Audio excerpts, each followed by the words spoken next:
All right. Good morning. Good evening. Good night. Another episode of NFT Live. Absolutely nothing's happening in Web3 and crypto right now. Nothing. We're struggling to find any news for you guys on this Tuesday. Thank you for joining us again. We're going to be covering the NFT space for about an hour and a half. We'll see how long we go, or if we'll see if we get shut down by YouTube again. Yeah, we'll see if we get hard rugged by our corporate overlords. Nice jersey. Thanks, fam. Sheesh, I need to get my jersey on. We're just utilizing out. You know how I got it? How'd you get it? I used to have an ape. Gensler. Don't tell Gensler. Yeah. All right, Prodigy saying I thought you were banned. All right, yes, we were banned. We actually were. We got a 7-day YouTube ban. We appealed to our overlords, and they said, you know what? Still gonna have a strike, but we're going to reinstate you guys so that you can go live and cover just everything that's happening in the crypto space, which, of course, is being dominated right now. Gensler and the SEC versus the world. We'll see how that goes. They still want our content, Q. They still want us to go live. YouTube's like, you know what? The show must go on. It's true. But also, strike. You know where the show's going? Oh, man, I ate too much ice. You know where the show is going on? Is in crypto right now. So I've got a tweet that references the prices right now. Look, some of the worst news that I've heard in a very long time, that I've seen happen to this sector in a long time. Again, we'll get into that in just a second, but prices are holding. NFT prices are up. I mean, we're at 50, we're at 52 on punks, leading the market right now. Bored Apes obviously sitting at around 47. I mean, we are not seeing any sort of dump outside of the tokens that were mentioned, but even the tokens that were mentioned, I mean, so Sandbox, it looks like it is down 5% there, but when you look at Mana, when you look at some of these other tokens over the last 24 hours, these should be experiencing very, very bad times right now. Like these should be experiencing 20% downturns off whatever we saw this morning. Yeah, I was saying yesterday that to me, it feels like what the government's doing is like prohibition or the war on drugs, where they have this ideological, philosophical battle with something that is already out there. It's too broadly loved. Like the people, like you can't fight against something that the people love, and you can't tell us not to do something that we want to do, that we have access to. And so one of my favorite tweets of the last 24 hours was crime.eth was saying, the SEC telling me I can't use crypto feels like my grandma telling me to stop smoking weed. That's what it feels like to me. And I think, to your point, the market's showing that reaction, where it's just like, you can't tell us not to do it. We're here. We're gonna smoke the fucking doobie. Get over it. That's kind of what it feels like a little bit. Twitter is doing extremely well right now. Like if you're on Twitter experiencing a free experience, or if you're paying, for the extra features, but Twitter is the place to be right now. There are a lot of great takes, a lot of memes. I mean, we've gotten to the start of the episode talking about what we're going to talk about today, and I haven't even mentioned Apple VR one time, and that's like one of the bigger releases that we've seen from that company in a minute. So, well, we can't, because that's true. We have to be taken down. We have to be extremely careful here in the next hour on what we share. I'm doing some housekeeping here. Gif, if you can hit the chat real quick, I'm sharing out some tweets, getting us going here. Absolutely, Nifty Q. First of all, if you're here hanging out with us right now, cheers to you, fam. Love to see it. Appreciate you a ton. It's a big Tuesday. The space is always wild. It is the wild, wild web, and frankly, I don't know if we could do it without you. Yes, I'm talking to you. I'm looking at you. Thank you for being here. And thank you for smashing the like. If you haven't smashed the like, oh my gosh, what are you waiting for? Go ahead and smash it for us. We are literally putting our lives, we're putting our bodies on the line for y'all. We literally got banned for a week yesterday, appealed it just to show up, to keep showing up, doing these shows, providing the highest quality editorial, entertainment, and education on the Web3 space, covering it all for you, trying to make sense, find the signal from the noise. We do this all for free daily. So if you don't mind smashing the like for us, it really makes a difference. Shout out to Felipe Goncalves, Prodigy, Nox Darkness, Choina, all the homies showing up here early and often. Y'all are the real goats. Our vibe, our tribe. Also, if you see the handy dandy little roll here at the bottom, this is not financial advice. This is specifically to the SEC. If you guys are watching and your regular tunage is the NFT lives every day, then we are not financial advisors. Do not take what we're saying up here as such, and don't buy anything or sell anything based on what we're saying up here. So, all right, I'm going to start with some positive news before we hop into some of the carnage that has been going on, at least from a news standpoint. This is going to be the NFT Live tweet. Would love to get y'all over there to like that and give it some love as well while we're getting started here in that housekeeping sector. Coinbase and Binance both sued. We're going to touch on the Apple VR headset, NFT prices holding amidst chaos. Those are only some of the topics that we'll get here today. And then we did have another Wild Wild Web episode that came out with Baron von Hustle and the Other Space FM guys. This was a really good one, man. Here's the topics that we covered. Again, early adoption with the Other Space. I mean, they're spending their entire week, month, year in the other side right now. I asked him what other projects are you in? How do you stay up on everything? And he basically said, I am just in other side. So those are the guys you want to look to if you're looking to get into the other side. I dropped that link as well. So those are some housekeeping pieces there. Wild Wild Web podcast on Spotify, Apple Podcasts, wherever you get your podcasts. We're still trying to figure out YouTube on that one, folks. So we will keep you abreast of what's going on. Hey, quickly, we did get a response from Brian Armstrong here in a second that we'll get to. This was 10 minutes ago, so we're going to cover that once we get into the major news of the day, which is, again, referring to the SEC. Anything we need to say before we hop in, man? I mean, pretty heady stuff to start, but... Yeah, well, we like to lead with all the bad news first. That's what we do here. We rip off the Band-Aid on this show. We like to just ease you in with all the awful things. No, I think I'm definitely interested to see the responses from both CZ, Binance, and Coinbase to all of this.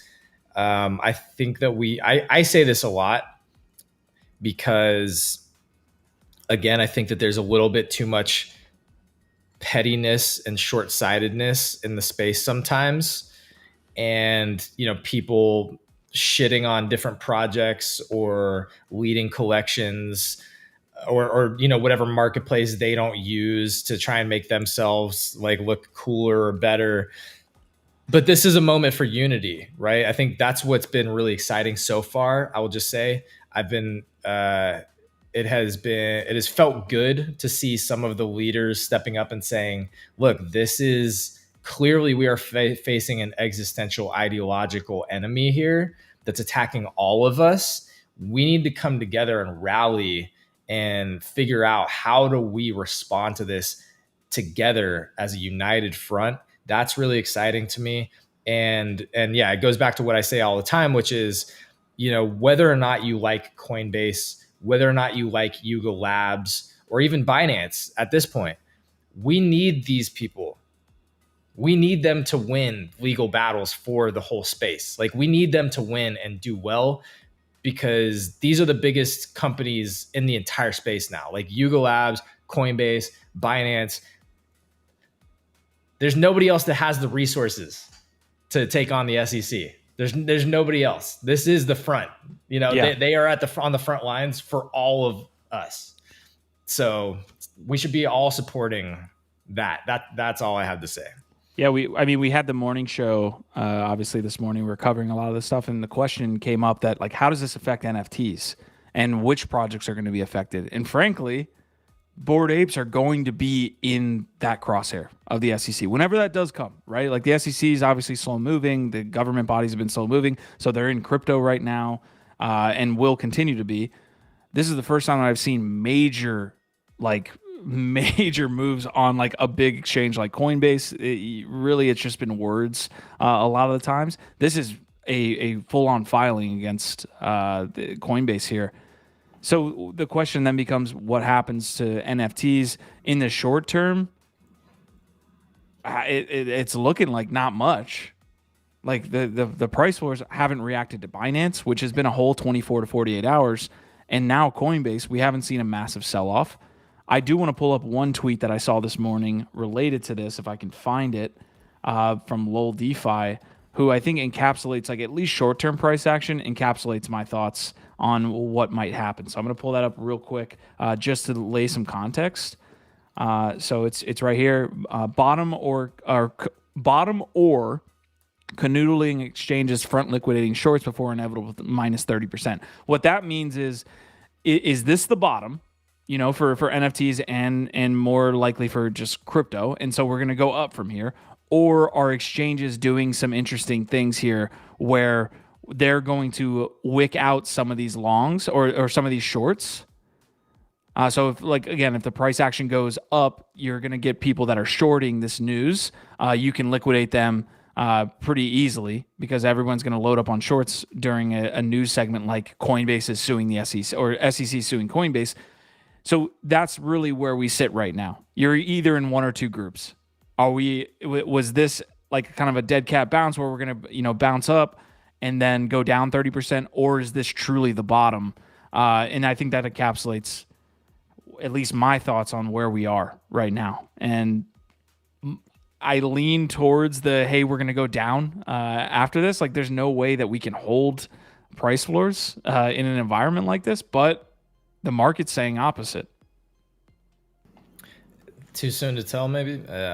I don't know. I'm not here to predict any short-term things. I just think that what you keep saying, I just mean like the market at whole. Like, I can't say like today we're up, tomorrow we're down. Like, I don't know that, but I think what you've been saying about how resilient the market has been showing to be will carry through. And I think that there's going to be a lot of people sitting on the sidelines with money right now, waiting to buy any dips. Yeah. So that thought process is essentially saying we've been bled out so much that this is truly the bottom. And well, we might have a more bottom, but I don't think it goes drastic. Like, I don't think we get back to 15K. Yeah. You know what I mean? Like, I think maybe we touch 20K on Bitcoin or something like that. But, and then from there, yeah, the halving's less than a year away. I just think everybody's going to be in more of an accumulation mode at this point. And so as much downward pressure as there's going to be, we also know the bullish news, Bitcoin and Ethereum, not mentioned anywhere. Yeah. You're not stopping the halving. You're not stopping Bitcoin. Why would you not be buying then? Like, despite all this news, can you explain to me why you wouldn't buy Bitcoin at this point when it's dipping? Because you think it could go lower. Like, I know that's a pleb response. That's like a very simple response, but because you think it could go lower is the answer. So I don't think we'll ever get to like sub 10K again, but it's just beyond my thought process to conceive that we could go up from news like SEC's suing Coinbase. It just rocks my world. So I'm still going to be watching this, folks. Like, well, obviously we are. I think the fact that they don't mention Bitcoin or Ethereum, people are taking this as a green flag. They're saying these are not securities. Yeah. Otherwise, they'd be mentioned with all the other things that they're calling securities in these lawsuits. It kind of, I think, clears the way and some of the uncertainty for a lot of people around whether or not the SEC is going to come out and try and classify Ethereum and Bitcoin as securities at any point. Okay. So let's hop into it. I think we got a really cool comment from Squashman talking about Matic. I know that one of the immediate questions that we were kind of processing in our minds are what are projects going to do that are building on Polygon? So we'll jump into that in just a second. But this is the main story of the day. SEC sues Coinbase. This is 24 hours after they came at Binance, alleging it is a unregistered broker-dealer. The filing was, I believe, hundreds of pages long, if not like 100 pages long. But again, that is not bearing the lead at all. So the SEC is essentially coming at Coinbase. We got a response from Brian Armstrong 10 minutes ago that I would love to get into. This is all I'm hesitating here to even show video from CNBC, but this was Gensler on Squawk on the Street this morning saying we don't need more digital currency. We already have digital currency. It's called the US dollar. It's called the euro. It's called the yen. So I'm going to attempt to see if I can play like 5 seconds of this and talk over this stuff. Let's see if he says anything. We don't need more digital currency. We already have digital currency. It's called the US dollar. So you can see, again, we're going to be super careful with that. But what are your thoughts on that statement, Gif? It says everything you need to know about where they're coming from. It's protecting the status quo, protecting fiat, protecting the US dollar dominance, protecting the banks. This is all about centralizing and controlling power. That's what this war is about. They are not here to protect us. This is the most blatant situation where it's like this agency is supposed to be by and for the people to protect retail investors. And it is absolutely just protecting banks. They didn't protect us from FTX. They didn't protect us from any of the centralized shitty situations. They're trying to protect us from our altcoins and our NFTs and our crypto. And they're trying to protect us from self-sovereignty. They're trying to protect us from having autonomy and agency over our own economics. So this is just like as blatant as you could be that they are not here to serve us. They are here to serve the banks. And all of this is to stymie and slow down the momentum of crypto as they try and get their shit together to roll out their own digital currency, their own FedNow coin, their own CBDC, and literally control everything that you do.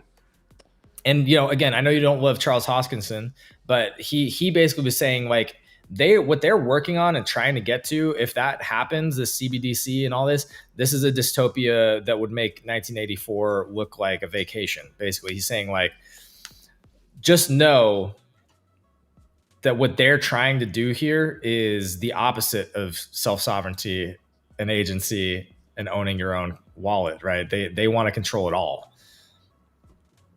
I don't know. To me, it's just very clear of what he's saying. No, it's like if you have the dollar, you have the fiat, you don't need anything else. I think the struggle here that we're going to have on the show today is what we want to show, because there's so many really good takes, Hoskinson's being one of them. So I've got a couple. If you want to drop some in the private chat, let me know. If you guys have any out there that we can touch on. This was an interesting. Go ahead. Well, Squashman's talking about, an interesting result of all this uncertainty or these new revelations about Polygon already being that Puma, which is one of these big brands that was building on Polygon that had an airdrop, is already saying they're probably not going to be able to do their airdrop anymore. This is fucking with my bags. It's fucking with all of our bags. Like, that's what they're trying to do. I have a bunch of those Puma NFTs that they just launched. So I could have gotten an airdrop and I could have actually gotten something out of this project, and now I'm shit out of luck. Do you feel like protected? It's going to be way more. No, man. I feel disgusted. I'm infuriated. I think all of us should be infuriated by this nonsense. They have not given any clear guidelines. They've been ruling through legal actions. Like Coinbase has been playing by their rules. This isn't about logic. This isn't about logic. It's not about protecting us. It's an ideological, philosophical battle. It's like the war on drugs. Yeah, it's the war on drugs, man. That's what it is. The craziest feature to all this, and the most damning, I think, is the fact that Coinbase is a publicly traded company. In order to get to be a publicly traded company, they needed to be approved by the SEC. And so these tokens that they mention in a situation where Coinbase is at fault for having unregistered securities on their platform, you approve them to go public in 2019. So that's, to me, the most damning and direct misstep by the SEC if this was going to be their play all along. There's a couple other things that how does that play out in court, right? It'll be fascinating to see. Mike Finch doesn't seem to think that the SEC has much bite. I mean, the market's backing him up, at least in the short term, right? There's not that much bite being felt. This was a really cool quote that I saw from Red Phone Crypto, and then he has another thread that I want to get into. Sometimes the wrong man wins the prize and life goes on, but when the wrong men begin to win all the prizes all the time, then the world has a way of changing the game entirely. Crypto is that change. And I thought it summed up directly the movement that we're in. And a lot of people touch on, like, why do you want mass adoption? Why do you want people to be exposed to this? And this is the reason. This is at the heart of it, why we want people in this industry and people to be exposed to why we're here. So really good job I read from Crypto there.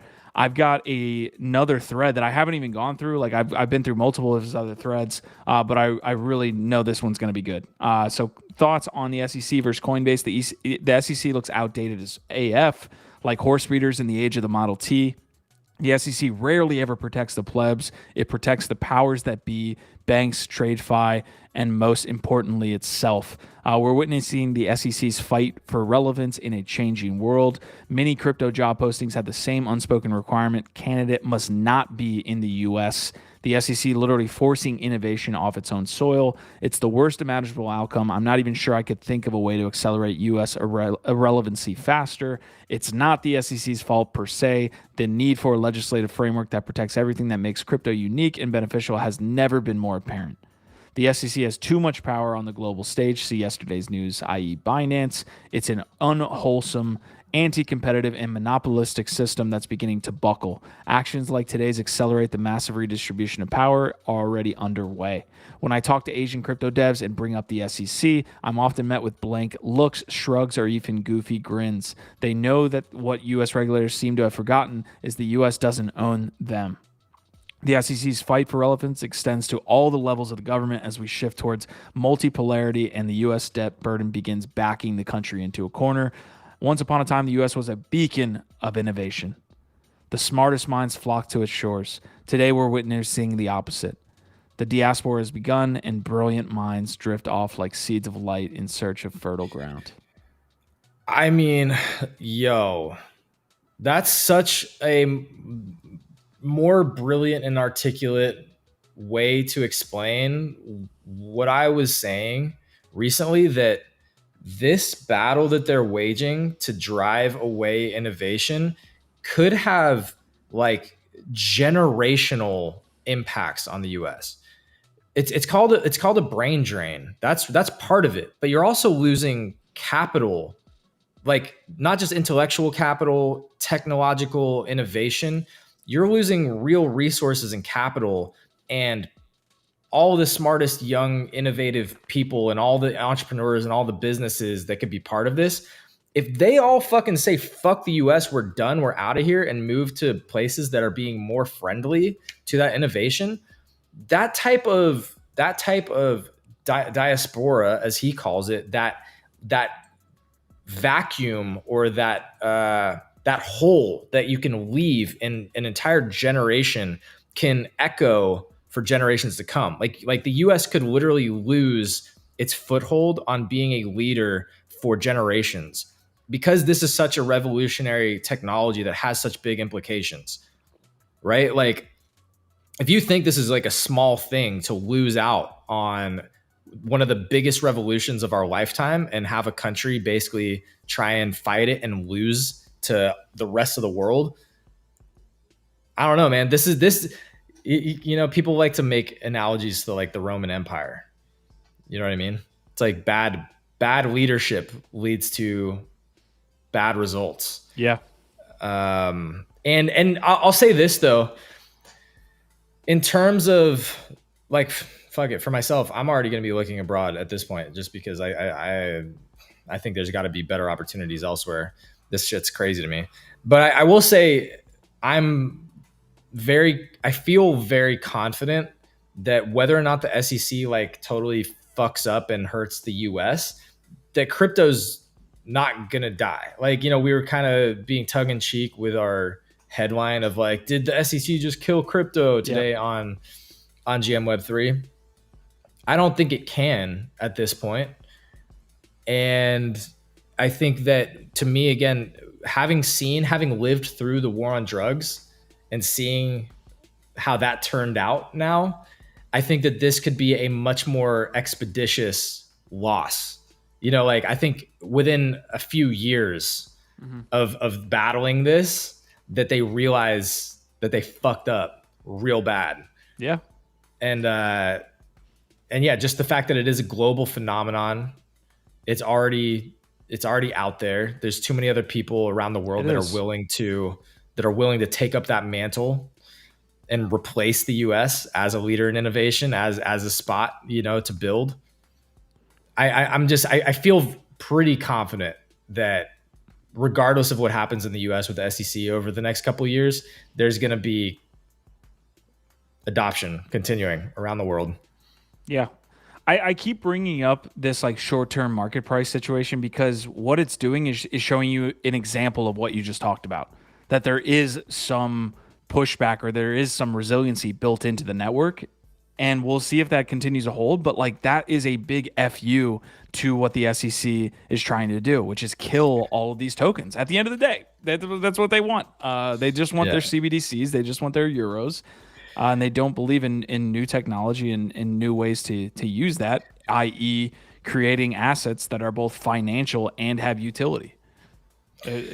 So Felipe's got a great comment. They just want to slow shit down on crypto till they release their digital dollar, which we are all going to have to adopt, willing or not.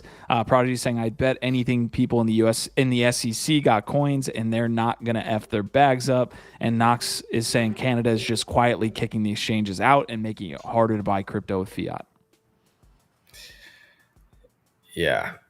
The other thing to throw in here that makes me more confident that I don't think this is going to be as easy of a war, just like the war on drugs. Like I think it's a losing battle, is because so much trust has been eroded in the government already over the last however many years. That I think that there's going to be a groundswell. There's going to be other movements. There's going to be people that are not going to be on board with this shit, and because it becomes a parody, like the SEC at a certain point becomes a parody of bad government and authoritarianism. Like literally, what Charles Hoskinson said in his tweet was, he was like, "Yo, this is freedom versus authoritarianism." And again, to your point, like, or to that Red Phone, that awesome tweet that you read. The US used to be a beacon for innovation and freedom and all these different things. It becomes a parody at a certain point where it's like, yo, we are legit like going down authoritarian directions here. The wool was pulled up from under, or I guess over my eyes. It was pulled like up after Afghanistan and the way we left it. That was the first time as an American I felt like, oh my God, we are in a bad spot. Like the way that we left the tail between our legs, the way that we left our allies out to dry and just said peace after we had been there for 10, 15, 20 years was a very big eye-opening moment for me. And this is like not obviously financial. This situation with Afghanistan was more to do obviously with war and establishing infrastructure there.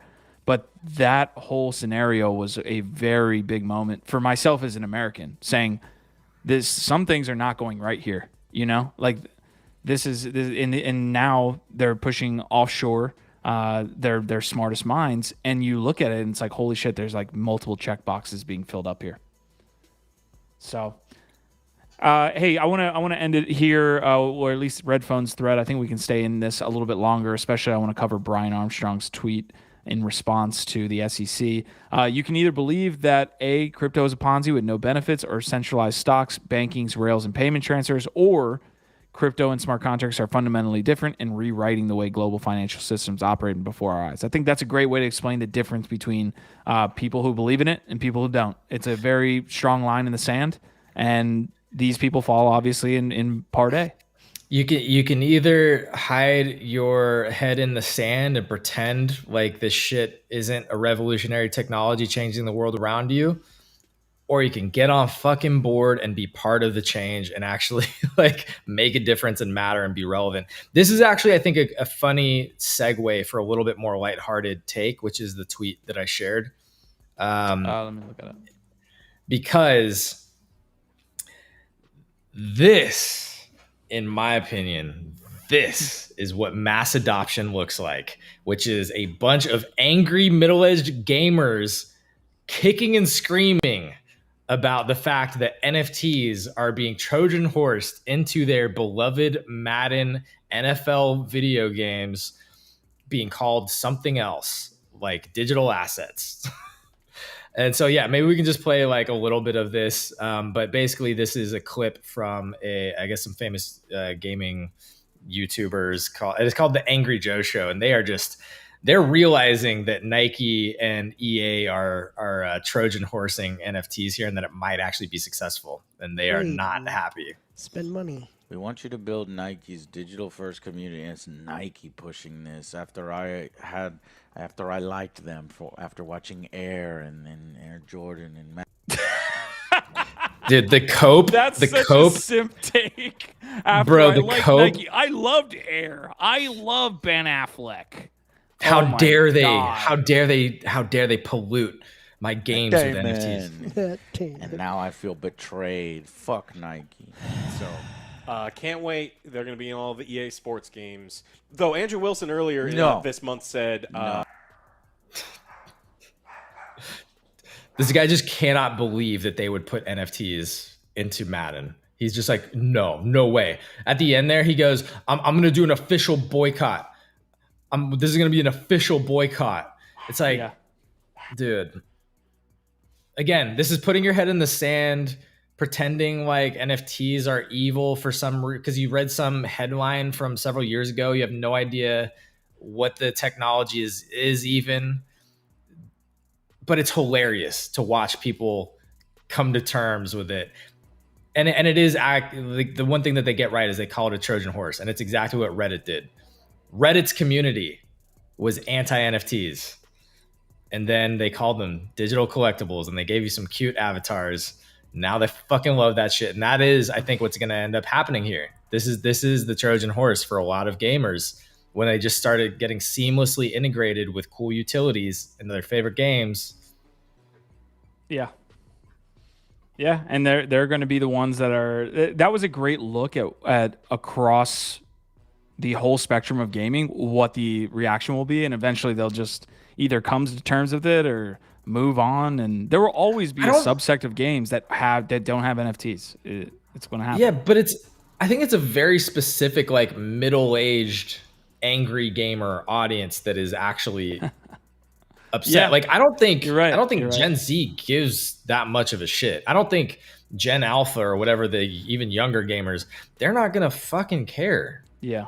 This is where it slides from NFT just into, it's just the use case and the technology, right? It's just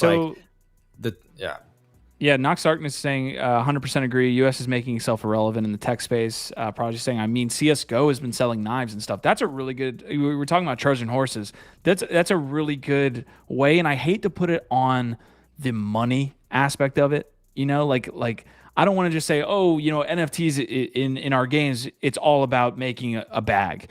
What it is about owning the things that you have.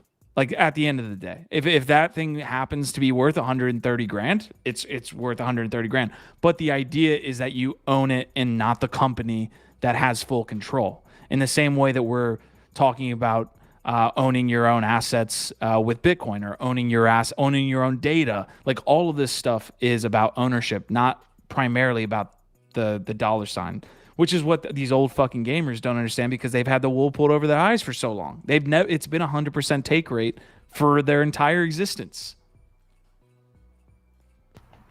So, Yep.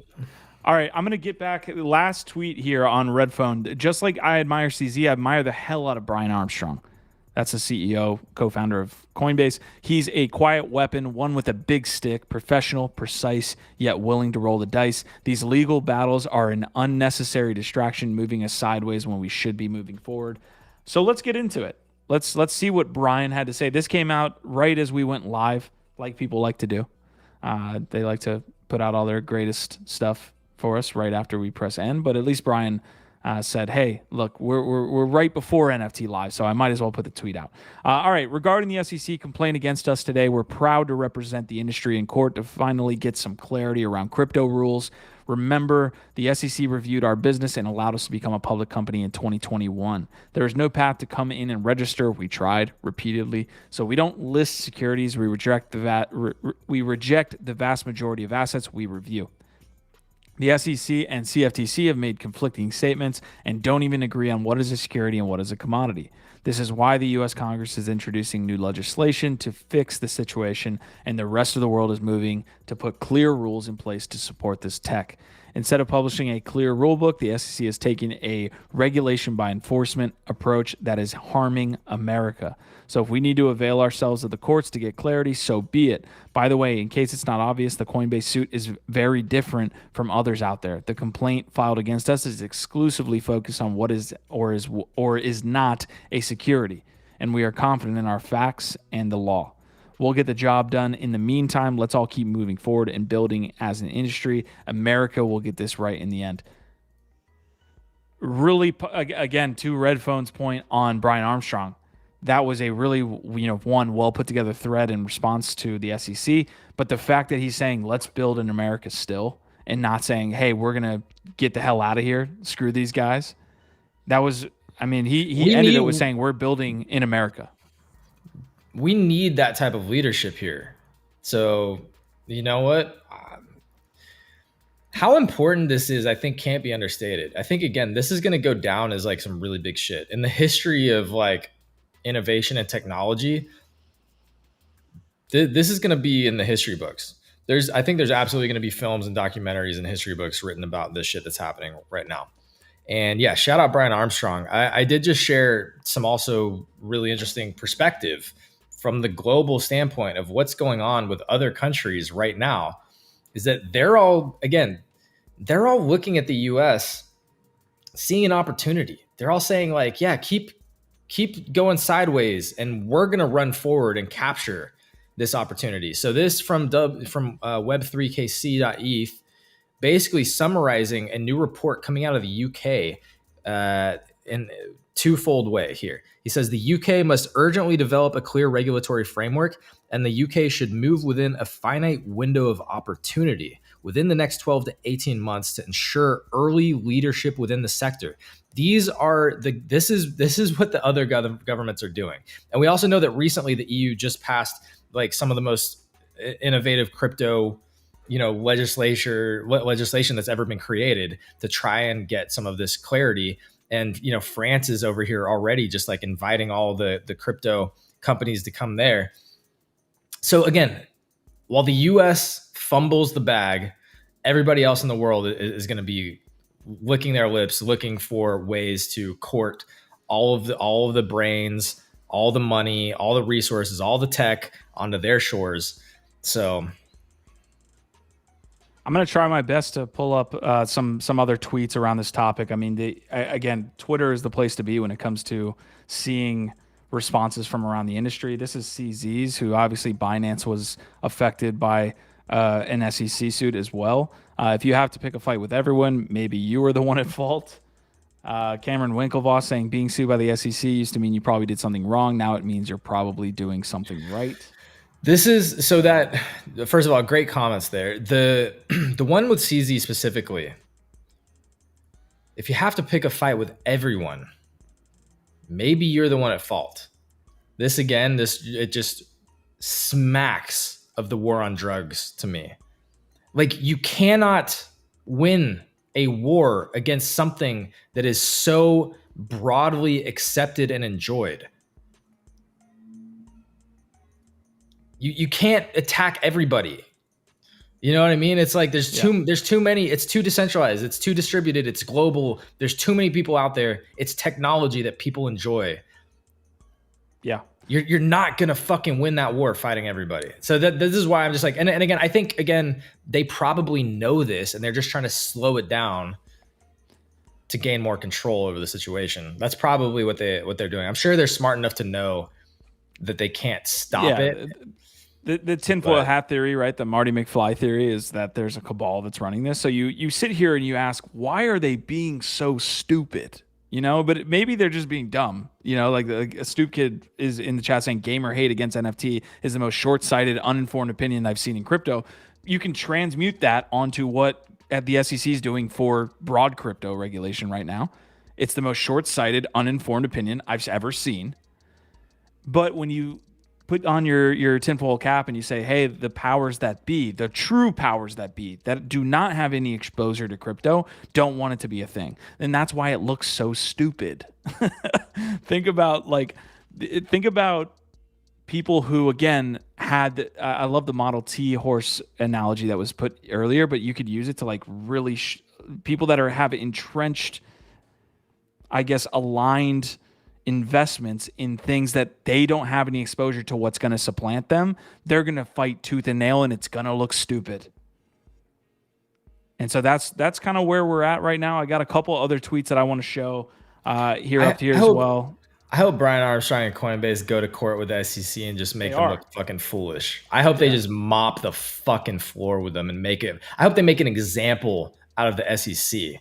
That's what I hope happens. So for those of you asking how long we have to put up with Gensler, I believe it's 18 months until his, next appointment. Because I believe Biden put him in power.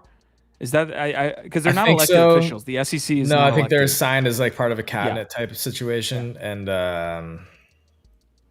there's an interesting dynamic here too with Hester Pierce. So if you guys know who Hester Pierce is, she's the SEC commissioner. I want to make sure I've got. I want to try to pull her up.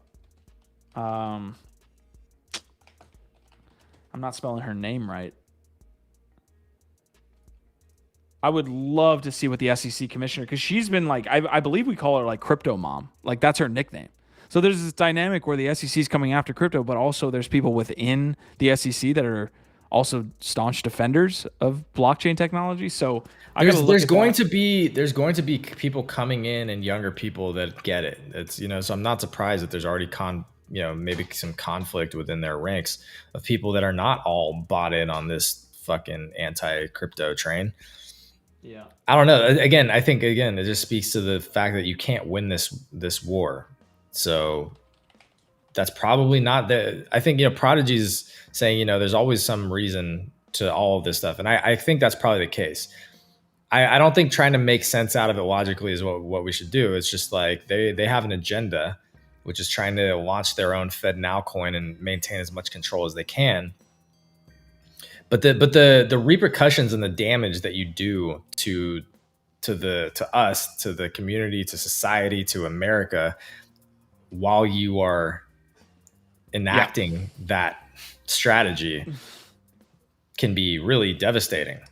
All right, so if you're just tuning in, we're about midway through the episode. We're still on the SEC suing Coinbase and Binance situation. Selkis has some interesting thoughts. So I've brought up 2-Bit Idiot. How many times do you give? Maybe 100 when it comes to this stuff? 6,900 times. 60. Yeah, you heard it here first, folks. 6,900. This is from 2-Bit Idiot and a couple other things. Actually, before I get to something that's actionable, look at this right here from Chris Berniski. This is along your lines of thinking. Bottoms often occur when bad news doesn't move the market lower. So for you bullish people, there's your take on whether this is the bottom or not. Yeah, so I feel this, and I've been feeling this, and it's why I started buying NFTs again. Because, again, if you go and you look at most of the big projects, it's been stuck around like 2% or 1% listed on a lot of them.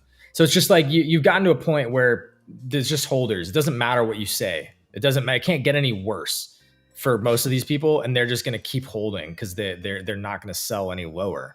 And I think I do think that you're getting to that point with crypto, and that's what I was saying earlier. It's like maybe we go down a little bit more, but I think there's going to be enough people waiting to buy these dips that you're not going to go that much lower at this point.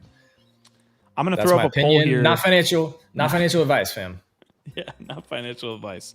I will throw up a poll here in just a moment asking whether you guys think this is the bottom. I mean, again, prices are holding, I believe, still.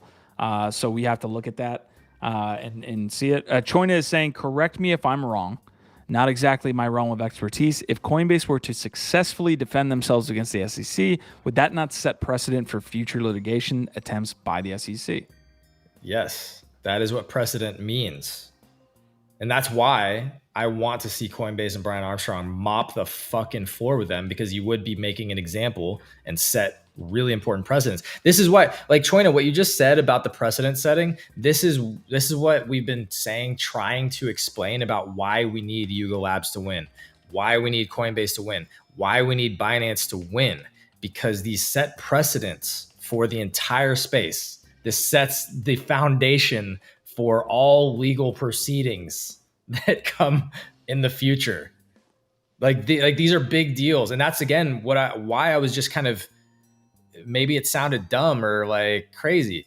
I think what, like, that tweet from Brian Armstrong, whatever court, whatever litigation follows from this Coinbase situation, this dude is going to be in the history books. This is foundational to the future of technology in the West. These are big, these are big battles that are being fought. And that's why we need these people that have the resources. If you want to do something actionable, this is Ryan Selkis again, 2-Bit Idiot, something more actionable. I just launched a new advocacy org, DFA 2024, Digital Freedom Alliance, that's going to run pro-crypto messaging campaigns to help counter some of this relentless FUD. While Chair Gensler is lying through his teeth against us on Bloomberg, you can sign up for updates here. So I'm going to drop this as well. Again, if you want to do something actionable, get involved with, maybe, again, not just sitting here saying, oh, woe is me, what can we do? Again, 2-Bit Idiot, Ryan Selkis, you need to be following him when it comes to this stuff, and join FA, although that website says not secure. So please be careful. I trust 2-Bit Idiot, Ryan Selkis, and I don't believe he was hacked either. So not sure why the website says not secure, but I'll also link to the tweet so you guys can follow that.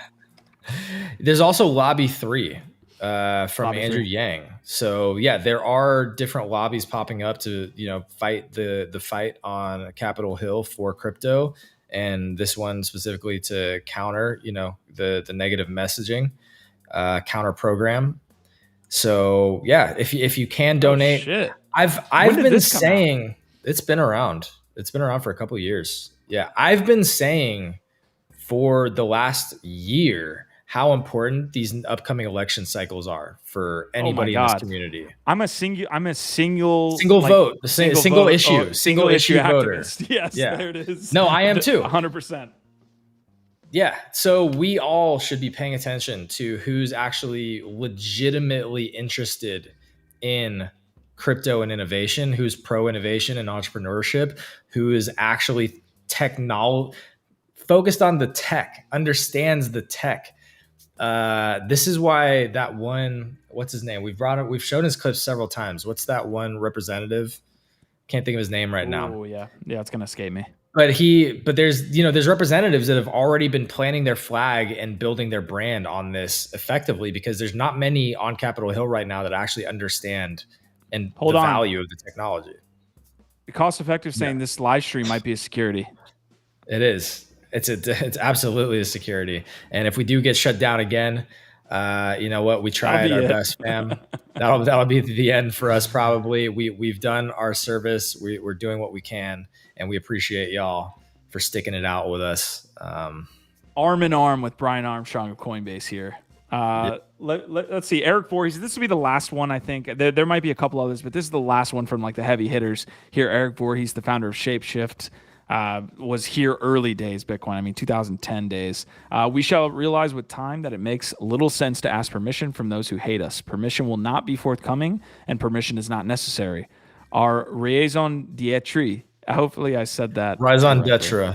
Reason. d'etre. It's reason to be, or like your why. Is permissionless finance, open, transparent, universal, objective, and sound. So good words again from Eric Voorhees there. Good words from a lot of folks. We could be sitting up here all day and just go through the tweets from the industry. Bro, this is legit a fucking battle. This is a war. This is a war that's being waged. And it's exciting when you start to see like the big names and the leaders come out with this like these are stances. This is like battle words. These are fighting words. You know what I'm saying? Like he's saying, he's throwing around hate. You know what I mean? He's saying, yo, these people hate us. We don't need their permission. That's a big fuck you. Yeah, like these are fighting words. You know what I mean? Like the old cypherpunks were definitely of that genre of like, we created this in the midst of, or adopted this in the midst of recession, amidst the housing meltdown. So I don't see that as like, yeah. I mean, it's common with them. So yeah, great point. Marty is fixated on merch right now, saying buy a Yuga merch. Also, have you seen the squiggle sweaters? Have you seen the squiggle sweaters coming out this week? You sound like Gifted right now. So Gifted over the last 24 hours, Swinging first of all, on my little swing. Started GM Web3 Morning Show this morning without, I mean, he rolls out of bed and starts GM Web3 Morning Show. So he started the show being like, well, the SEC came out against Binance and there's all these things. Like, dude, Coinbase. So you've been on your swing for 48 hours, man. I appreciate it. If I was a meme this week, it would be me sitting on a swing in front of a burning building, and that's just how I'm trying to live my life right now, I guess. All right, we ended that poll a little bit early, but has the market bottomed in June of 23? A full-on 50-50 split, as it should be, all right, let's touch on one last thing regarding this suit and the fallout. The specific tokens, right? So Squashman was bringing up earlier that Puma has already delayed their airdrop essentially for their collection. We know that Matic, again, the Polygon token has been named. Flow has now been named. There's Axie Infinity. There's Sand. There's a few others. A lot of this we were mentioning yesterday has to do with the Hong Kong saying, hey, these are the crypto tokens that can be legally traded. Well, the SEC came out and like, I think to 90% effectiveness said like those tokens are now maybe unregistered securities.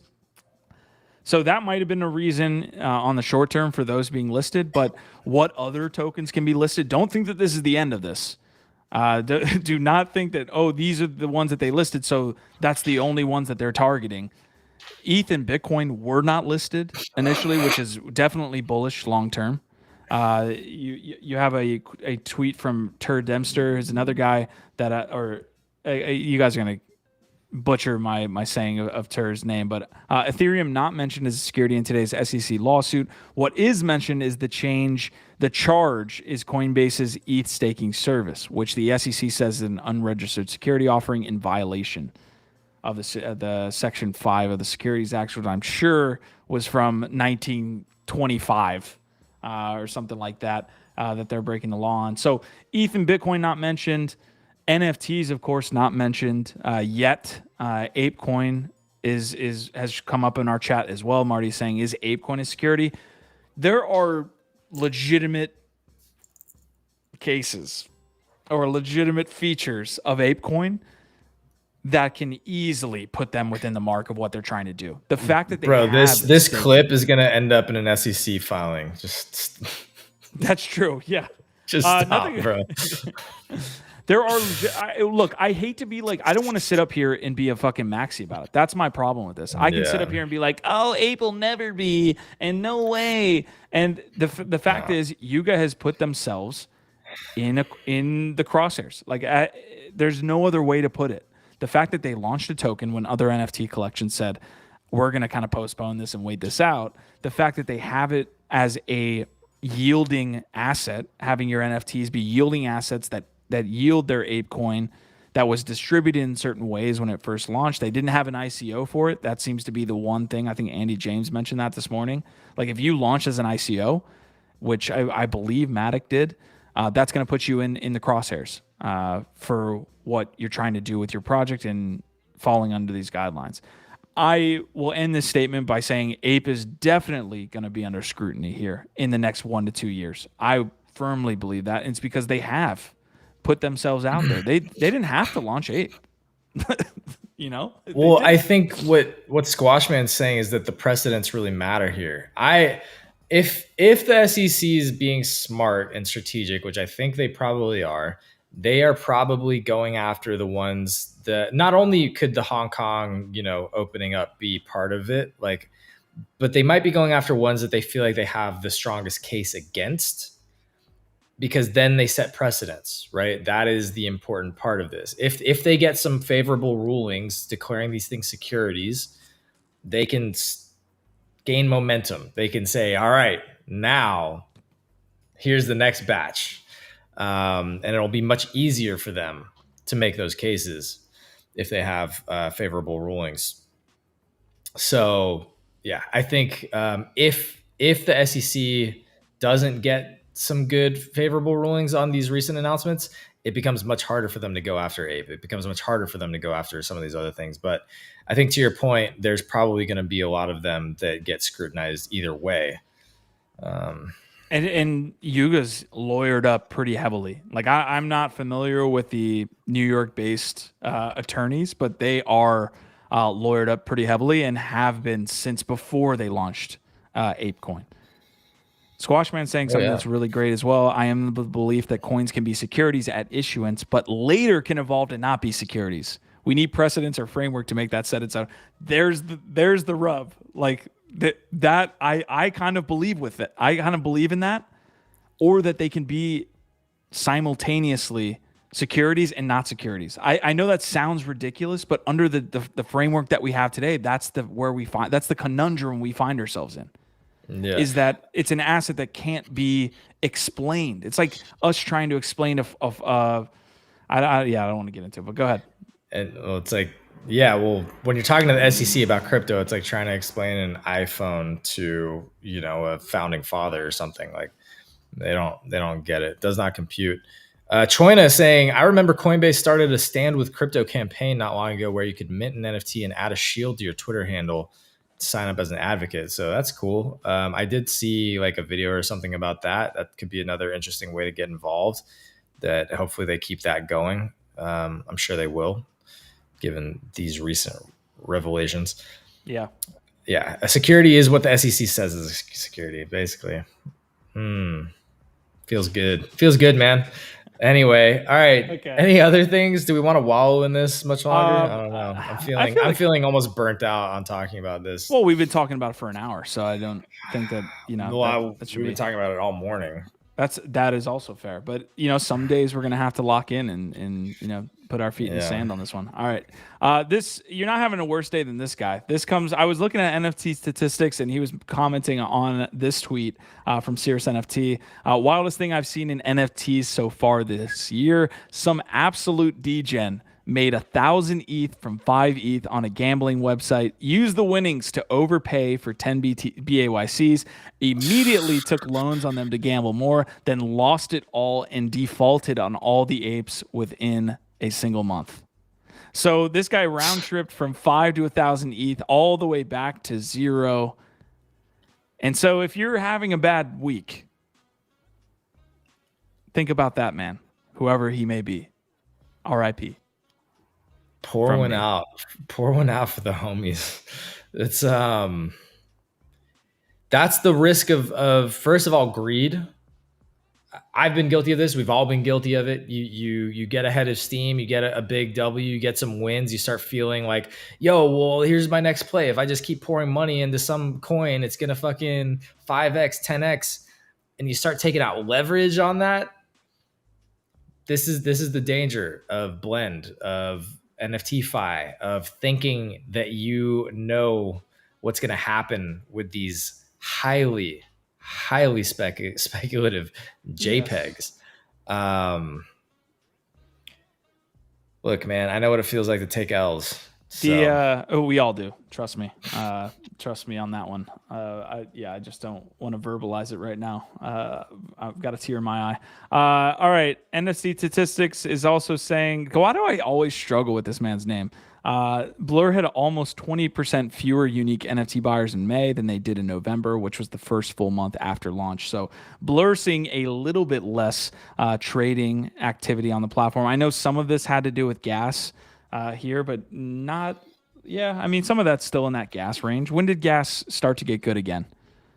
start to get low again. Probably like the last week. The last week or so. Yeah. Yeah. So it looks like they're seeing some effects from that, whether they be primary or secondary effects.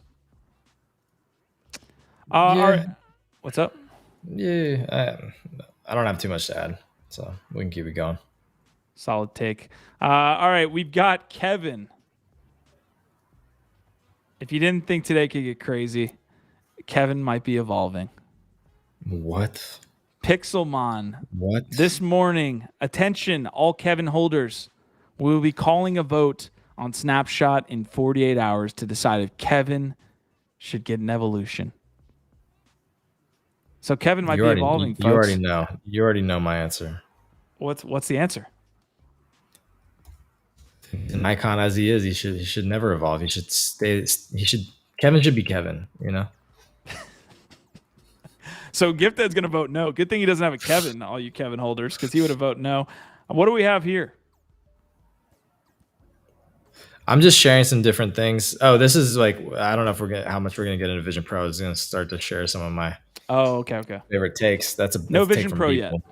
No Vision. Right. We'll get into Vision Pro here in like the next 5-10 minutes, folks, if you're interested in that. What else do you got? Well, we were talking about Ape, so if you want to keep it on this sort of DeFi crypto conversation, some people were tweeting out, "Hey, I'm buying Ape at $2.80." And I'm screenshotting this so I can brag about it later this month. And if you bought the dip on Ape, it's a smart move. I'm gonna bring up Ape. Congrats to you. Ape real quick. Ape is at 319. This is bonkers to me. Up 12% on the. I got nothing, folks. I got nothing here. Look, Ape's been on a solid like decline. I think it's been. You could make the bullish case that it's kind of holding within the $3 to $4 range, but it's been on a solid decline here for about 90 days. We did see that immediate dip on the Binance news, but since have essentially recovered. So we might be at the bottom here on Ape as well. So if you guys are getting into Ape, might be a good play. Might be, not financial advice. Might be 50-50 chance. Yeah, 50-50. Yeah, what are the chances we make it? 50-50. Well, some people will take those odds, I think. All right, I've got a couple others, man. I know OniForce has been one we touched on for a while. They came out. This was an interesting tweet, right? The one wallet accumulated 350 Oni. I can't tell if this wallet is good or bad. This is the wallet I want. Are you kidding me? This is amazing. I'm making a petition here to those of you that are watching. You can either I might put a poll here in a second, but is that good when like a whale accumulates 350? Is it 353 Onis? It's a lot. It feels like maybe not a good thing when someone owns that many. About why it's a bad thing with Nakamigos that Ben.eth owns over 500 Nakas, and that's a 20K supply. So it's actually like maybe less percentage than this is because there's only 7,700 Onis. So this is actually a big percentage of the total supply of Onis.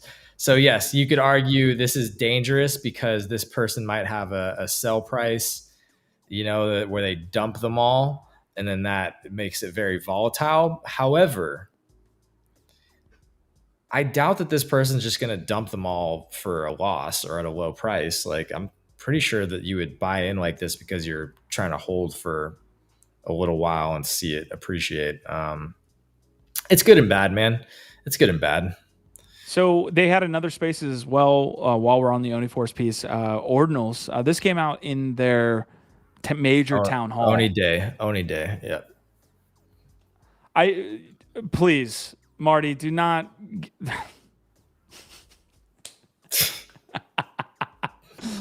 Oh, I love Roman history too. You know what? Let's sit down and talk about all the books we've read on Roman history, and you can tell me how you're on chapter 55 of 70 in Baby's first Roman history book. We could have a really good talk about that. That'd be fun. Can we touch on this ordinals piece here? Yeah, I mean, what do you want to touch on? These are This was one of the big announcements. There's 7 main characters in their comic books, and they minted those main characters on Bitcoin as ordinals. I thought we already hit on this, but if not, like No, they're we haven't. super dope. And basically, I'm Complex. Brian Lee, the original artist behind Oni Force, created these unique characters that will be the lead characters in some of their main comic books. And they're going to auction these off and also give away 1 or 2 of them to the community. And again, what I think is phenomenal and super exciting about this, not only is it cool that, you know, they got some early inscriptions, because they did this a while ago. So they got like within the first 500,000 inscriptions on these. So it's not only cool that like Oni Force has early inscriptions of, you know, these main characters designed by the original artist on Bitcoin. But this to me is one of the biggest promises of IP, of NFT IP, which is the potential to actually own a significant piece or character in a much bigger, more valuable world or ecosystem. That was always like I was just was like, oh my gosh, this is like, what if you could own, you know, an original Iron Man NFT, you know, 20 years ago or 10 years ago, before Marvel Studios really became huge. This to me is the closest thing that I've seen to that, where there's only 7 of these characters. These are the most expensive NFTs. It's the museum of NFTs on Bitcoin, as they called it, right?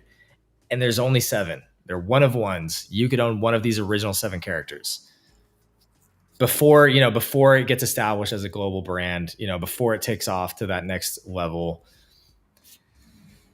I don't know, man. I find it exciting and cool, and I would absolutely love to get one of these. I'm not going to probably be able to win an auction for it. Maybe I could win one. I don't know, man. But how fucking dope would that be to own one of the original 7? I love that these Ordinals. high value NFTs are taking place on something within the Bitcoin ecosystem. Like you'd think this would be happening on Ethereum, and I know a lot of ETH maxis are like kind of shaking their fists at this, but like the fact that Bitcoin is starting to become a home for some of the most valuable NFTs is interesting.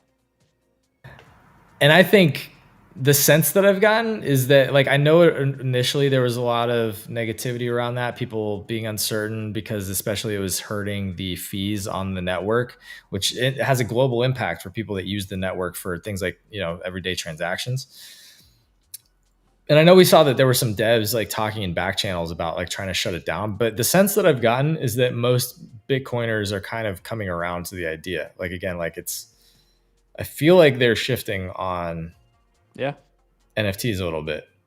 I could be wrong. Again, like, you know, maybe we should do a little bit more research into, you know, current sentiment in the Bitcoin world around all this. But as far as I can tell, it seems like most people are kind of like excited about the new utility, and that Bitcoin has more purpose, more value, can do new things.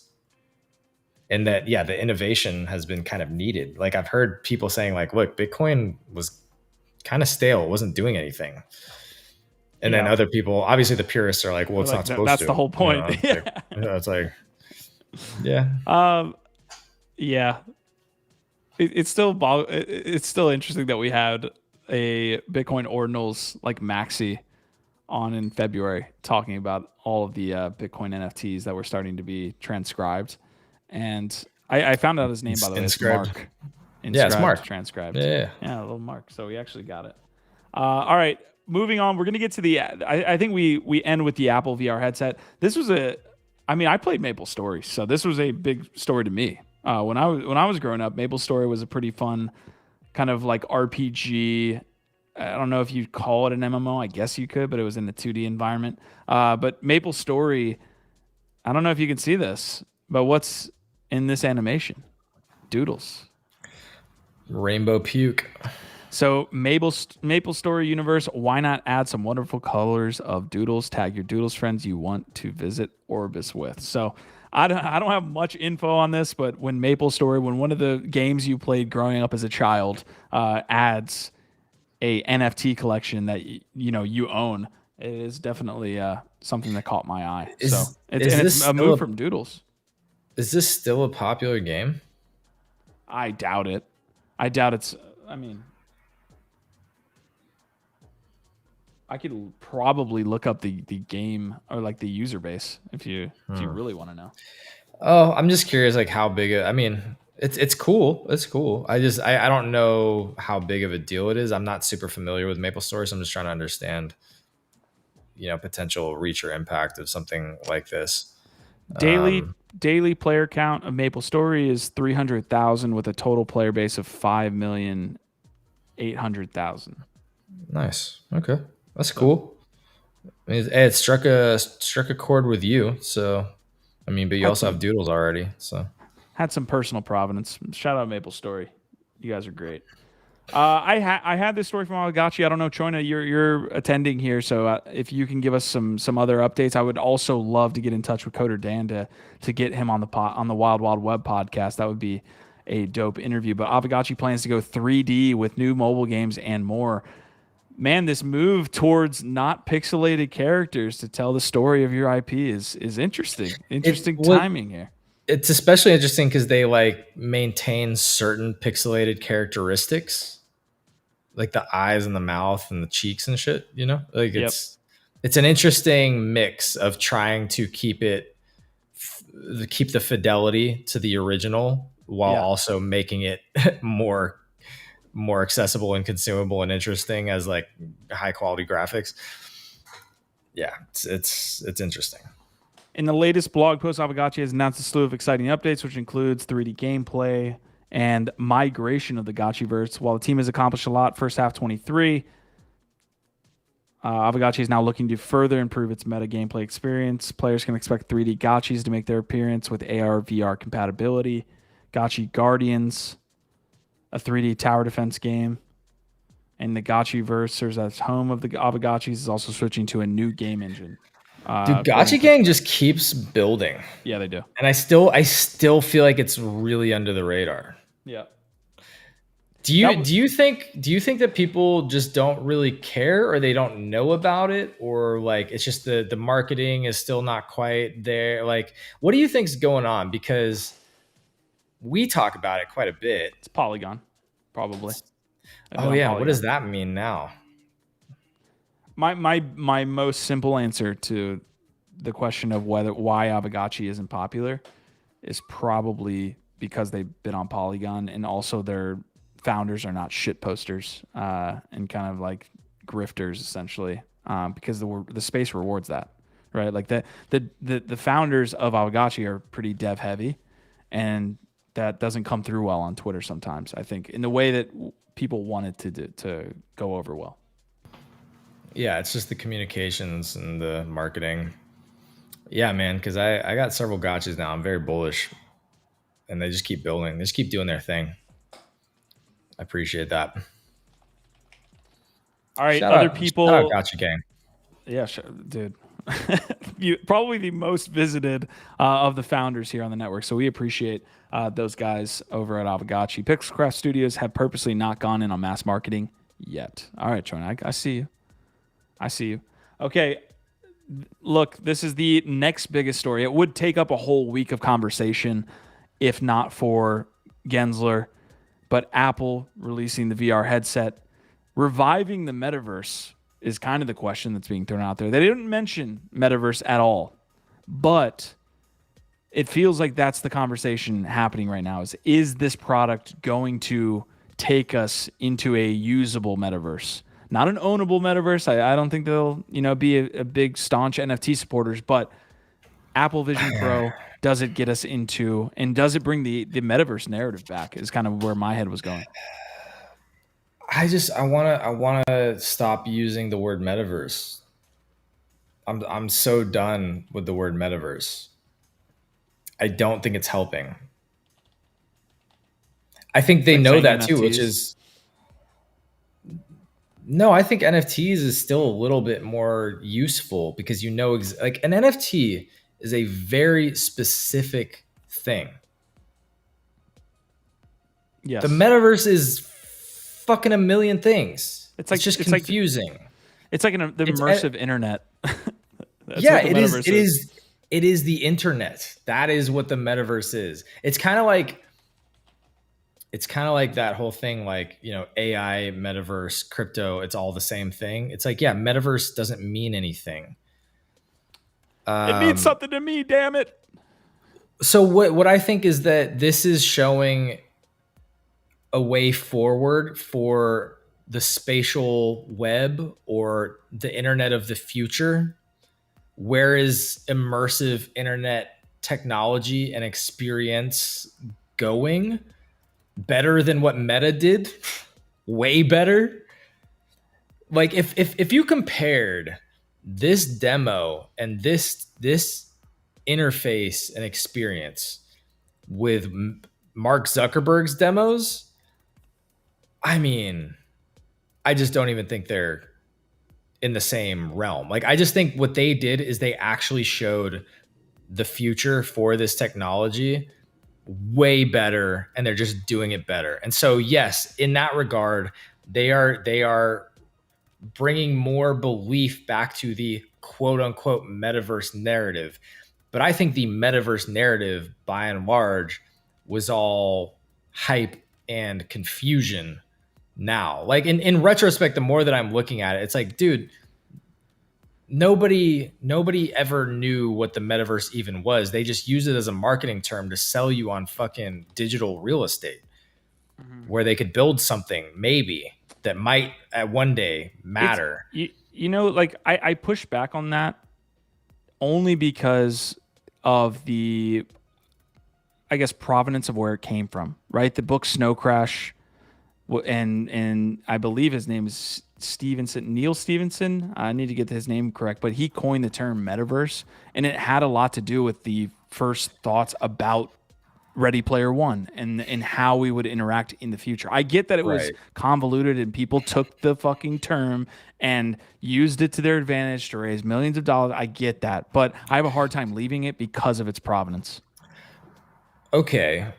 And I actually appreciate that take a lot, because I'm a huge fan of the cyberpunk genre, of the origin of all of this, and I love the Ready Player One fantasy. Will there be at some point a large, expansive, open world MMORPG where people are plugging in and basically living the majority of their lives, or all of their transacting and everything is happening? Will there be a Ready Player One that is this massively popular 3D multiplayer online experience engine that is just subsuming every different aspect of your life and can be simultaneously the most immersive, insane video game and competition, and also just a place to hang out and commune and transact and buy? Will we get to that point? I think abso-fucking-lutely. Will we be there? Sure. But does it look exactly like that? Is it one metaverse, or is it a conglomeration of many different virtual worlds? And is that the metaverse? It's basically this idea that there's going to be this one game that everybody plays. It's kind of like that idea that there's this one world, this one game that everybody plays.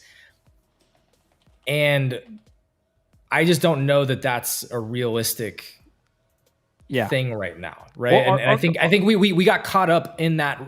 This is going to be the Ready Player One. This world. This is the metaverse. This is the metaverse. It's like, to me, the capital M metaverse is just our digital lives, right? And that's where it's like, I think that while you're right, it was defined in a certain way early on, and maybe if you want to kind of be a purist or keep that definition, then you can say, okay, this is what the metaverse is.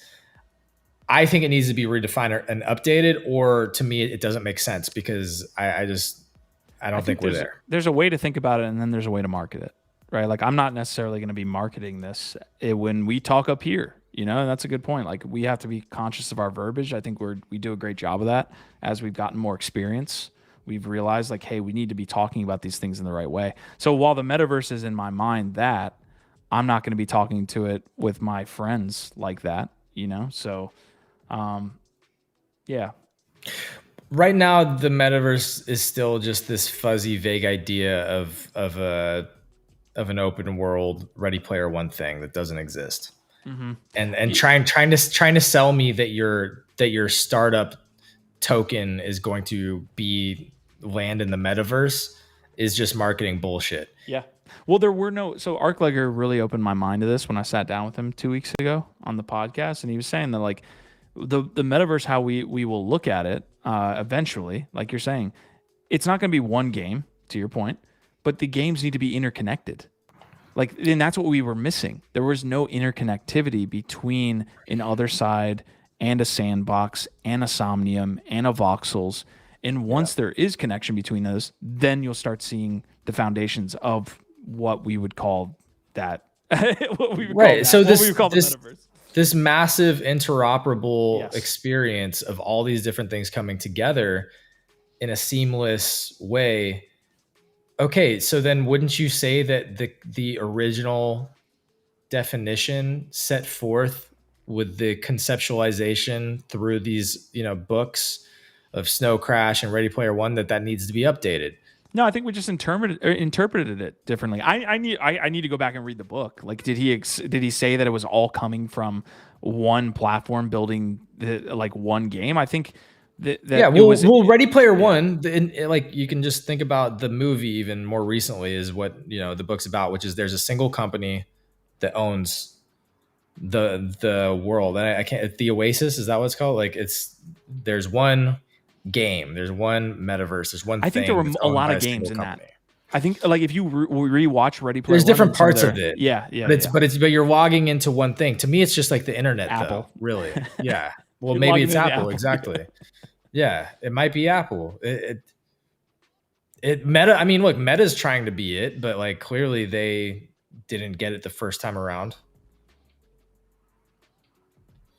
Yeah. Oh yeah. I will say, first of all, I'm glad that they didn't try and use metaverse marketing lingo in there. Yes. I think that was smart. They're very smart.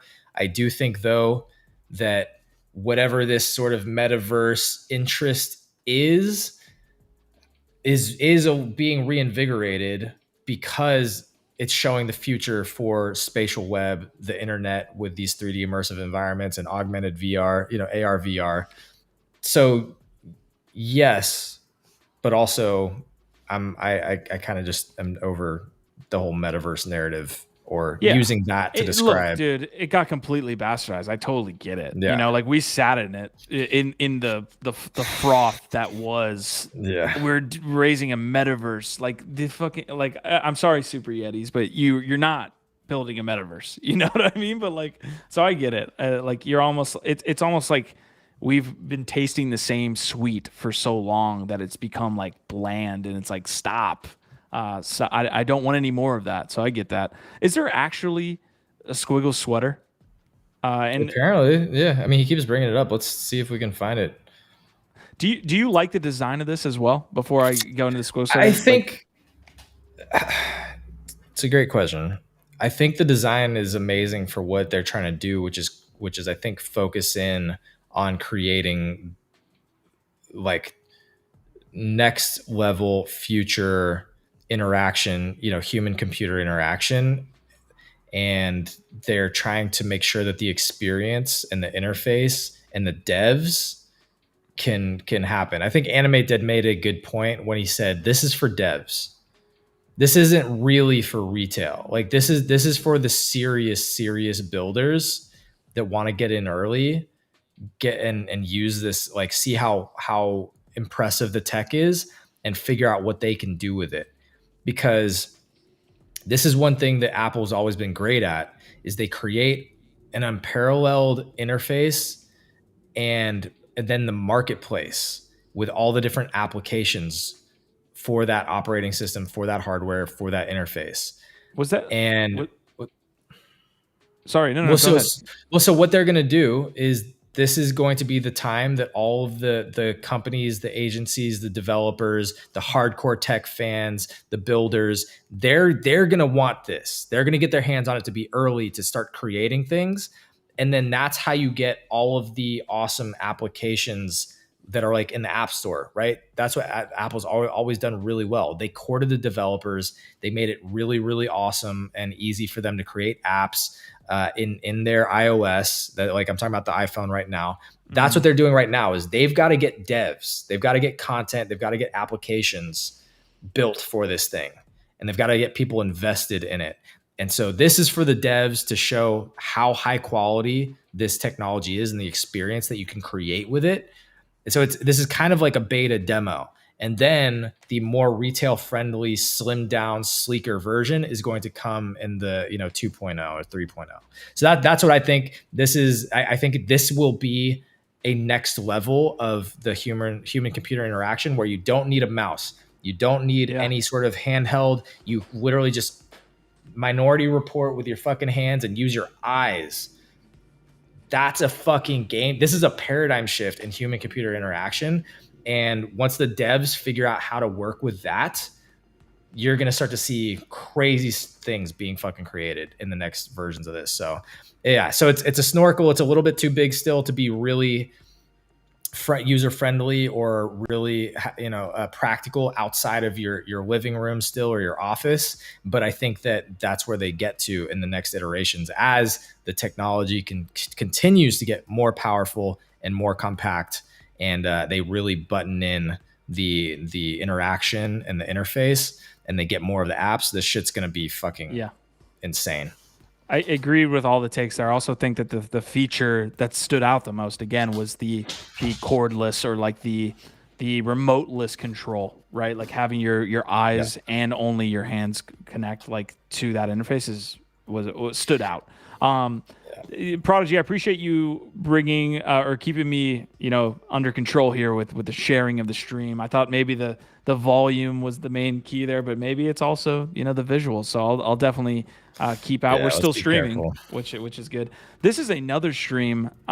This is more along the lines of when I will be getting in, right? You can see right there. I don't think this is Apple. I'm just searching VR headset, but this interface of like your world, and you can take it outside. And, I think Asmodai is saying it as well. I think AR will come before mass VR, but it has to be in the shade style housing. It has to be in a shade style house. Yes. So like what they have here, again, this isn't Apple. This is another another product essentially. But when it becomes like glasses, I think that will be really, really the cool aspect. And it's gonna pain Google, right? Like people's piece here, progress. The Google Glass was this really sleek looking thing, but you couldn't do anything with it. I think like there wasn't. I guarantee it was clunky. This thing came out 15 years ago. I didn't have a Google Glass, but now it feels like the rails are there. There is such a thing as being too early, and but even that, it's kind of like a weird design. It just needs to feel like a normal, comfortable form factor.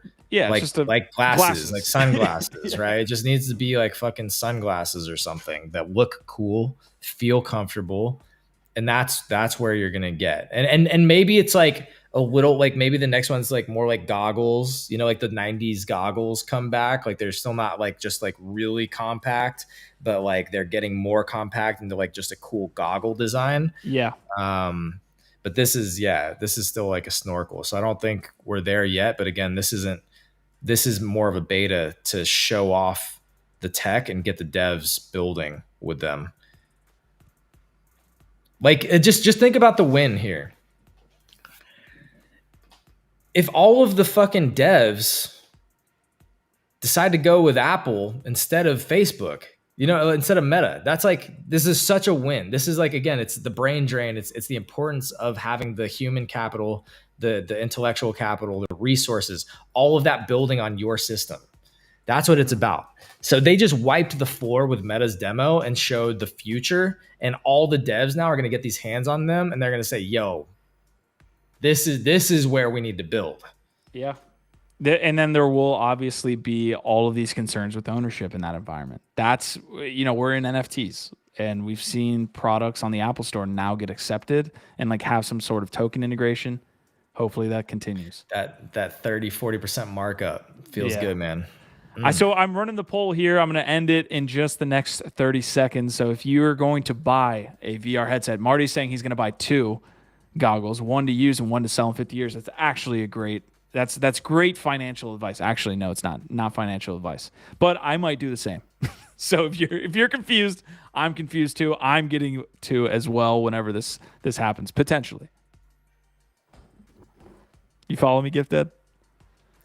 You're buying them to hold on to them as collectibles? I might, dude, honestly. 1 to use, 1 to sell. I kind of like that.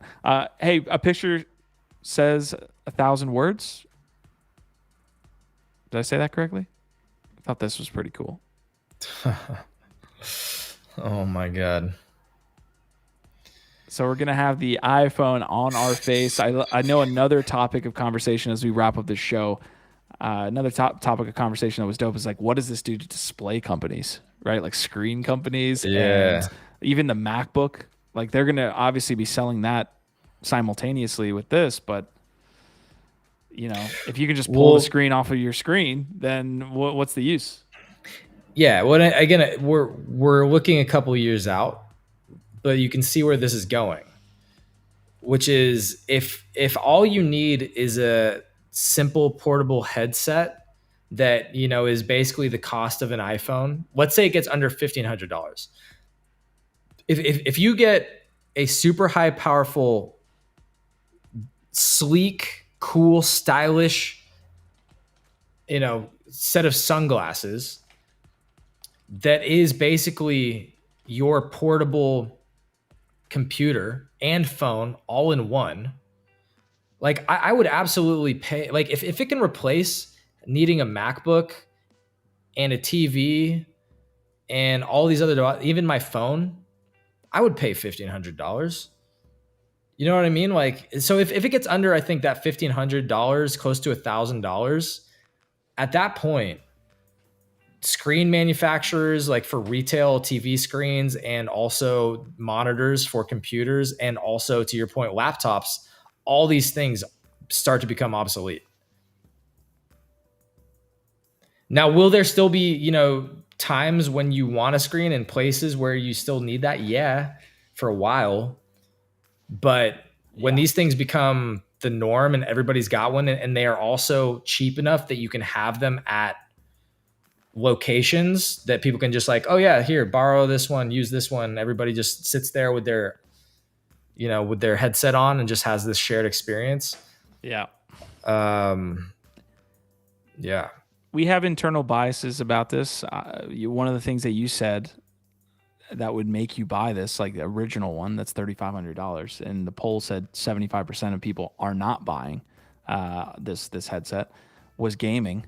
And I think that's a really strong indicator of why we're still super bullish on gaming, because a lot of people's first answer is going to be gaming. And I'm super jealous of the day of whatever kid generation, whether I think it's the next generation. So my kids, or maybe even my kids, will be able to sit there with their friends and play like a Call of Duty, like they're kind of like in the environment with their buddies, you know, like that is going to be a really cool experience, and it would get me to buy the game. And I'll add one more thing onto that GIF, because Arclicker was saying like, what would get people to be there? We always see like these metaverse or not populated perspectives. Being able to do something with somebody else, you know, like everyone thinks VR is this, I'm going to sit by myself and do something. I cannot wait till we could be playing that together, you know, like Rocket League, where we could be in the same car or in 2 separate cars. We could be in a sports game. We could go and look out on the Serengeti, like all in the span of like 5 minutes. Who knows that's what that's going to do to our psychological state, right? Like having all those experiences packed so quickly together. But that'll be a really cool moment. I know that's a lot to take in, but that's kind of my thought. No, it is, man. And again, I think you're right. It's like I think we will get to see that in our lifetimes for sure. But like, how old will we be? You know what I mean? And yeah, wishing that we were the younger generation getting to just like experience that. I think, you know, this is tangential, but we're getting kind of philosophical here at the end a little bit. I saw a thread yesterday about basically old people fashion. The 409s, the New Balance sneakers. No. It was basically like showing off that, hey, grandpas, grandmas, old people are getting into fashion now. Because I think, if you kind of think about it, like for most people, once they kind of get past that like 55, 60 range, it's like you don't really think about them being into, like, they don't. It seems like a lot of them just stop caring altogether. Like they just don't care. And it's like, how many fashion icons are there, or how many people do you know are fashionable that are in their 60s, 70s, 80s? It's kind of like an interesting thing that you don't really think that much about. It's just like fashion is just kind of for young people, maybe middle-aged people, and then you just stop caring. It's like, no, actually, people are living longer and longer lives. They're more sexually, they're still, having sex, and they're still living out these lives, and people are living to older ages. And now, like, they're also starting to get interested in this technology and the different use cases in different ways too. So I don't know, man. It's actually fascinating to think about like what it's going to be like to be an older person with these technologies. What kind of communities are we going to be having when we are older? Like I see, Rocket League as something that I might be playing for a long time, because again, that's a live service model that keeps getting updated and the tech gets better. That's part of why I'm so bullish on it as being like one of the biggest esports, if not the biggest esport in the world, because it's way more accessible. It's easy. No, it's easy to understand soccer and cars, and you score a goal 3v3. It's not like fucking, League of Legends that's super fucking. I will not stand up here and be fudded on the game that I play. I love League of Legends. That's not what we're saying here. I'm saying that for the average person to get involved, it's very difficult to watch that. Yes. It's very difficult. And that is a differentiating factor between Rocket League or FIFA and League of Legends. The meta is way more simple. Agreed. If you want to put it that way. No. So anyway, I get you. Yeah. Anyway, I think that we shouldn't sit here and imagine that like just because we're older, that we're not also going to be super invested in these technologies and experiencing them in really remarkable ways. We hit the hard questions, the hard-hitting questions here on NFT Live. What's it like being old? I can't find the sweaters. Yo, Marty, I've got the sweaters. Oh, you got them? Okay, cool. We're going to finish this episode out in some style. Okay. We are going to finish this episode out. Yeah, we got the Chromie Squiggles. I got another Web3 update, and then we have a response by Coinbase in a video. The end of this episode is going to be. I'm gonna be 69 years old, rocking a Chromie Squiggle hoodie, fam. But also, one thing before we get into the last things, we didn't hit on the DeGods, the D wallet, the DeGods wallet. Maybe we can touch on that tomorrow, because there is an interesting situation with DeGods launching a wallet. So we'll just mention that. Maybe we'll talk about it more tomorrow. Let's look at some sweaters. That will be the first topic on tomorrow's NFT Live. Let's do it. Prodigy's saying I'm a Rocket League and Minecraft main now. Good luck. And Marty's asking us for look at the damn sweaters. This is what we're looking at. So really cool pixelated sweaters. Odds generator are like Chromie Squiggle holders can generate sweaters using their individual Chromie Squiggle. Everyone else can generate a one-of-a-kind sweater procedurally and on demand. If everyone else can generate, what's the benefit of holding a Chromie Squiggle? That you get the Chromie Squiggle jersey? All right, this is happening on June 8th.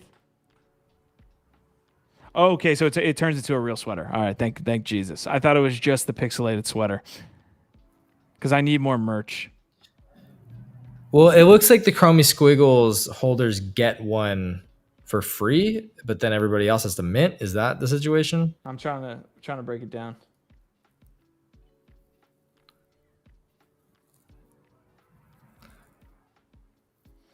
Just like Chromie Squiggles, the odds are interactive. Animate them or change their background color using your keyboard. We believe in ribbed ghosts. That's interesting. Odds derived from the original Chromie Squiggles start with a white background, while those minted from the odds generator start with a black one.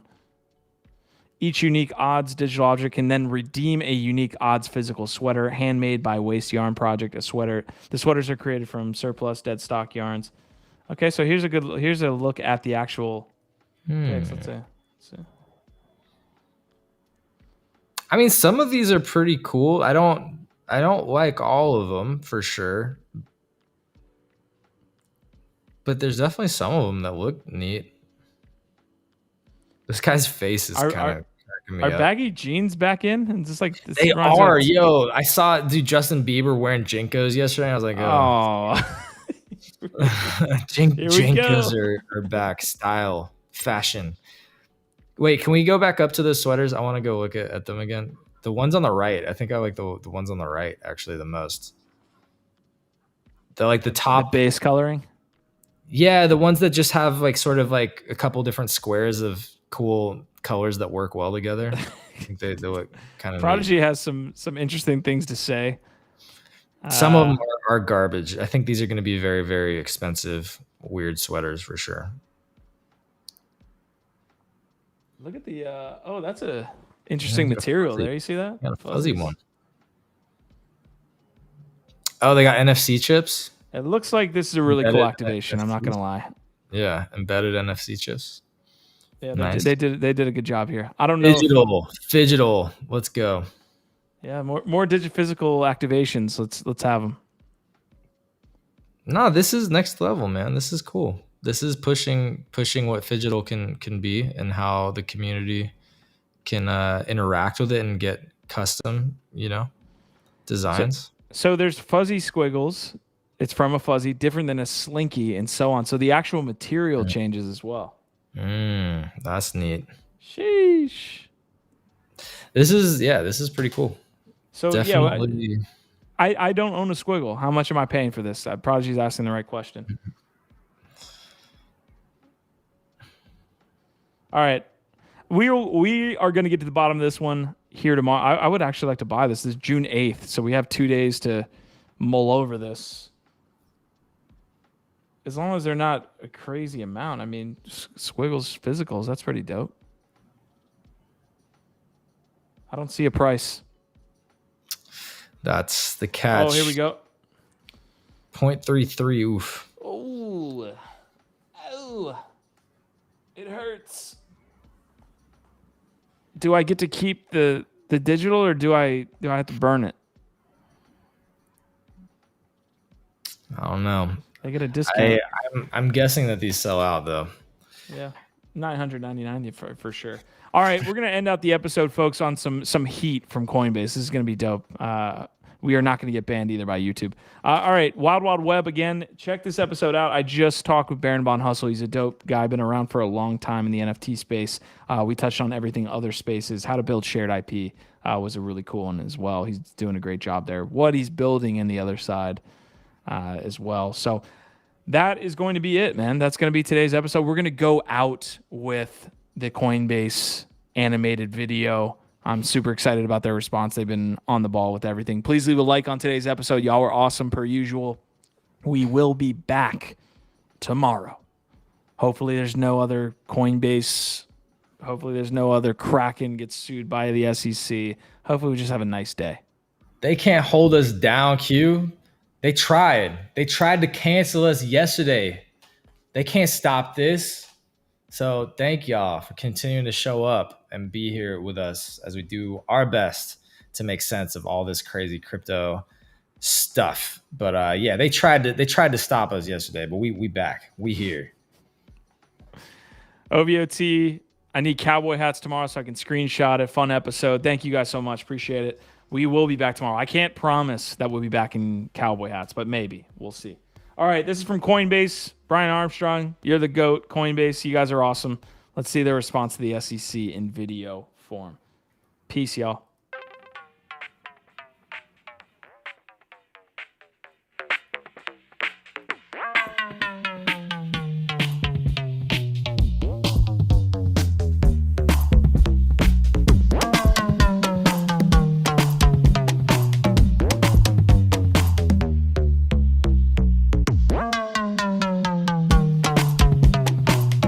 All right, I know I said we'd go out with that, but I don't want to get banned a day after we got unbanned. So here we go. Just breaking it up.